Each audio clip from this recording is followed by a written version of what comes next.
Discuss करने वाले हैं यूक्लिड विभाजन प्रमेय। ठीक है, यूक्लिड विभाजन प्रमेय क्या होता है, इससे पहले इसको समझें, इससे पहले दो चार छोटी छोटी चीज़ें समझ लेते हैं, है ना। क्या समझ लेते हैं, आप सबको भाग लगाना तो आता होगा। एग्जाम्पल के लिए मान लो मैंने आपको कहा एक नंबर है 12, उसमें आप 5 का भाग लगाइए। ठीक है, तो आप भाग लगाते हैं तो कितनी बार जाएगा, 2 बार जाएगा, तो यहाँ पे 10 हो गया और इधर बच गया 2। ठीक है, अब देखो इस यहाँ पर 1, 2, 3 और 4 चीजें हैं टोटल। ठीक है, इन चारों का अलग अलग नाम होता है।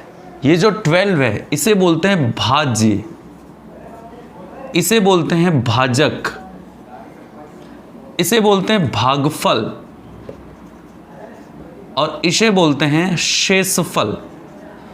भाज्य, भाजक, भागफल और शेषफल, एक्चुअल में इन्हीं के बीच में रिलेशन जो है ना वो बताते हैं यूक्लिड की विभाजन प्रमेय, जो कि आप पहले से जानते हैं, इसलिए मैं इसको लिंक करने की कोशिश करता हूं। आपने एक सूत्र भी पढ़ा होगा बचपन में कि भाज्य बराबर क्या होता है, भाज्य बराबर होता है भाजक इंटू भागफल और प्लस शेषफल। राइट, ये आपने फॉर्मूला पढ़ा होगा, भाज्य बराबर भाजक गुणा भागफल प्लस शेषफल। ठीक है, अगर मैं इस भाज्य को a मान लेता हूं, इस भाजक को मैं b लिख देता हूं, इस भागफल को q लिख देता हूं, क्योंकि इंग्लिश में इसको कोशेंट बोलते हैं, कोसेंट, QUOTEINT ऐसा कुछ होता है, तो भागफल को कोशेंट बोलते हैं, इसलिए इसको मैंने Q लिख दिया, और इस शेषफल को रिमाइंडर बोलते हैं, यानी कि इसको मैंने R लिख दिया। तो अगर मैं इस तरीके से लिख दूं तो इसी चीज को मैं ऐसे शॉर्ट में लिख सकती हूं, A बराबर BQ प्लस R। बात समझ में आ रही है? यही होता है यूक्लिड का प्रमेय। यूक्लिड का प्रमेय क्या कहता है, अगर A नाम का कोई नंबर है, उसे अगर आप b नाम के नंबर से विभाजित करते हो, a एक संख्या है जिसे आप b से विभाजित करते हो, जहां पर a जो है वो b से बड़ा है। ध्यान से समझना बच्चों, a जो है वो b से बड़ा है, यानी कि a नाम का नंबर है, उसे आप विभाजित किससे कर रहे हो, b से, जहां पे a b से बड़ा है। तो अगर आप a को b से विभाजित करते हो और a में b का भाग q बार जाता है और शेषफल r बचता है, तो उसे आप इस प्रकार से लिख सकते हो, यानी कि a को b के पदों में लिख सकते हो, बड़ी संख्या को छोटी संख्या के पदों में लिख सकते हो। तो उसको आप इस तरीके से लिख सकते हो, a बराबर BQ प्लस R। एग्जाम्पल के लिए हम समझते हैं, यहां पे देखो, यहां पे हमारा भाज्य का था, यानी a का मतलब है 12, तो a बराबर हो गया 12 बराबर b मतलब जिससे भाग लगा रहे थे तो वो 5, q मतलब जो भागफल आ रहा था यानी कि 2, तो a 12 बराबर का लिख सकते हैं 5 इंटू 2 प्लस शेषफल कितना बचा था, 2 बचा था। तो देखो 5 इंटू 2 10 प्लस 2 12, और इधर भी क्या है 12, यानी कि इस 12 को अगर 5 से भाग लगा रहे थे तो 12 को 5 के पदों में हम इस तरीके से क्या करते हैं, लिख सकते हैं। बात समझ में आ गई? तो वही है यूक्लिड की प्रमेय कि अगर a में b से भाग आप लगा रहे हो तो a को b के पदों में इस प्रकार से आप लिख सकते हो, यानी कि बड़ी संख्या को छोटी संख्या के पदों में आप लिख सकते हो। ये हो गई पहली बात। दूसरी बात, यहां पे जो r है, r का मान कहां तक होगा, ध्यान से समझना। शेषफल कितना बचेगा, या तो 0 बचेगा, यानी कि पूरा का पूरा भाग चला गया। जैसे मान लो 5 की जगह अगर 4 होता तो 4 से अगर मैं 12 में भाग लगाता तो 4 तियां 12, तो शेषफल कितना बचता, 0। या फिर 4 की जगह 5 है तो शेषफल कितना बचा, 2। राइट, तो शेषफल क्या क्या बच सकता है, जिस संख्या से मैं भाग लगाऊंगा शेषफल। मान लो, ध्यान से समझना, अगर मैं 5 से भाग लगा रहा हूं, किसी संख्या में 5 से भाग लगा रहा हूं, तो शेषफल या तो 0 बचेगा या 1, 2, 3 या 4 तक बच सकता है। यानी कि किसी संख्या से किसी संख्या में भाग लगाते हैं, मान लो 5 से किसी भी संख्या में आप भाग लगाओगे तो शेषफल 0 से लेकर 4 तक बचेगा। अर्थात अगर हम यहाँ पे क्या कर रहे हैं, हम यहाँ पे a में b से भाग लगा रहे हैं, ध्यान से समझना, a में b से भाग लगा रहे हैं, तो शेषफल क्या बचेगा, 0 से लेके बी से एक कम तक। यानी कि यहाँ पे ध्यान रखना कि आर का मान क्या होगा, आर का मान 0 से लेके बी तक होगा। आर का मान 0 के बराबर हो सकता है लेकिन कभी भी बी के बराबर नहीं हो सकता। यानी कि हमारा जो रिमाइंडर है यानी कि शेषफल है वो 0 से बी के बीच में कोई भी संख्या हो सकती है। तो ये जो पूरा डिस्क्रिप्शन है इसे हम बोलते हैं यूक्लिड का प्रमेय, ए बराबर बी क्यू प्लस आर, जहां पे आर जो है वो 0 से लेके बी के बीच में कोई भी एक संख्या है। बात समझ में आ गई? ओके स्टूडेंट्स, अब इसका यूज क्या है बच्चों? इसका जो यूज है वो है, सबसे पहला जो हमारे कोर्स में यूज है वो है हमें क्या निकालना है इससे, HCF। HCF मतलब हाईएस्ट कॉमन फैक्टर, और हिंदी में इसको बोलते हैं महत्तम समापवर्ती में से। तो इस a बराबर बी क्यू प्लस आर से a बराबर बी क्यू प्लस आर के यूज से हम लोग क्या निकालेंगे, में से निकालना सीखेंगे, यानी कि महत्तम समापवर्ती निकालना सीखेंगे। ध्यान से देखिए कैसे, ये इंपॉर्टेंट है, इस पे क्वेश्चन आता है इसलिए इसको बहुत ध्यान से समझना है। ठीक है, ध्यान दो। मान लो मैंने दो संख्या ली, सिंपल सी दो संख्या लेता हूं। एक संख्या मैंने ले लिया 12 और एक संख्या ले लिया मैंने 5। दो संख्याएं ली मैंने, एक है 12 और एक है 5। 12 और 5 का आपको निकालना है क्या, LCM निकालना है, सॉरी HCF निकालना है। ठीक है, तो क्या करेंगे, सबसे पहले देखेंगे कि 12 और 5 में बड़ा कौन है, 12 और 5 में बड़ा कौन है। तो आपने देखा तो आपको पता पड़ा कि 12 जो है वो 5 से क्या है, बड़ा है, राइट। ठीक है, तो कैसे लिखेंगे, इसी की तरीके, यानी कि 12 में 5 का भाग लगाएंगे तो 12 बराबर 5 इंटू, अब 5 का 12 में भाग लगाओगे तो कितनी बार जाएगा, तो आप बोलोगे सर 2 बार जाएगा, तो 5 दूनी 10। क्लियर है? क्लियर है। अब शेषफल कितना बचा, 2, आपने 2 को इधर लिख दिया, सिंपल सिंपल। क्लियर। अब क्या करना है, वापस इन दोनों को पकड़ना है।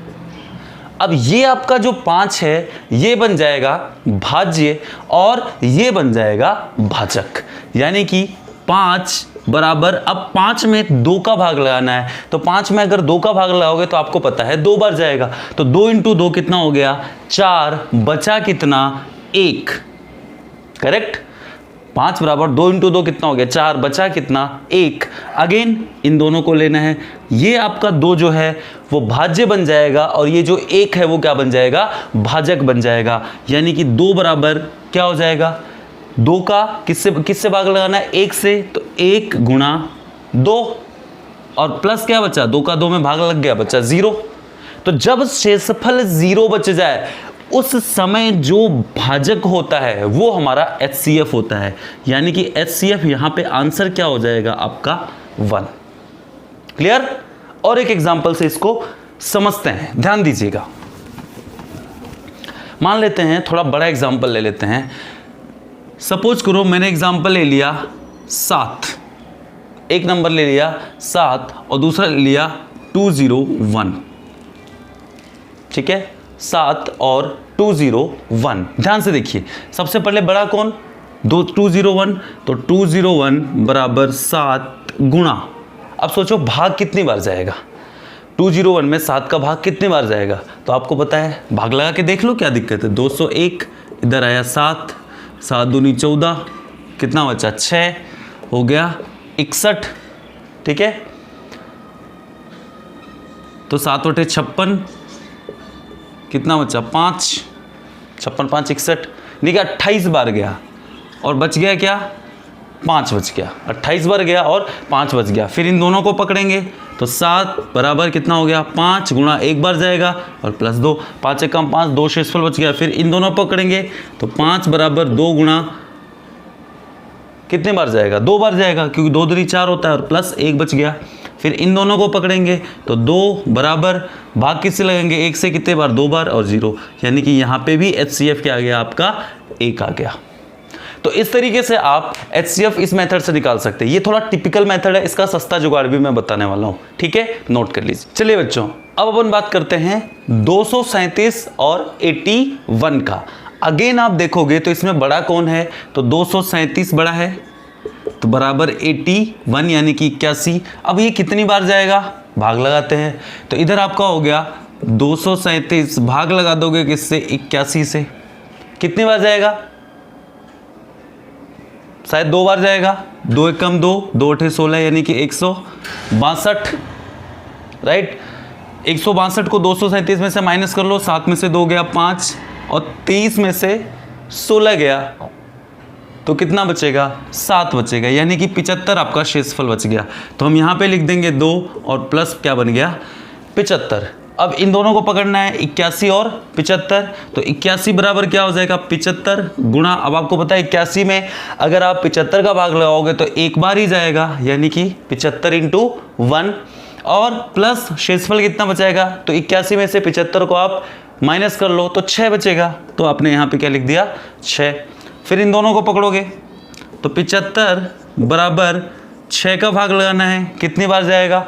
12 6 72 होता है, यानी कि 12 बार जाएगा और प्लस क्या बचेगा? 3 बचेगा। फिर इन दोनों को पकड़ना है तो 6 बराबर 3 गुणा 2 और प्लस कितना बच गया? 0, यानी कि लास्ट में आपका भाजक क्या बचा? 6। तो इसका मतलब इन दोनों संख्याओं का HCF कितना हो गया? 3 हो गया। तो आपका फाइनल आंसर क्या हो जाएगा? 237 और 81 का जो HCF होगा वो कितना हो जाएगा? 3 हो जाएगा। ठीक है, नोट कर लीजिए। चलिए बच्चों, अब अपन इसी चीज को मैथ्स को दूसरे मेथड से निकालते हैं। हमारा नंबर है 420 और 130। तो सबसे पहले क्या करेंगे? 420 में 130 का भाग लगाएंगे। ठीक है, तो शायद ये 3 बार जा रहा है, तो 13 39, यानी कि यहाँ पे हो गया 390।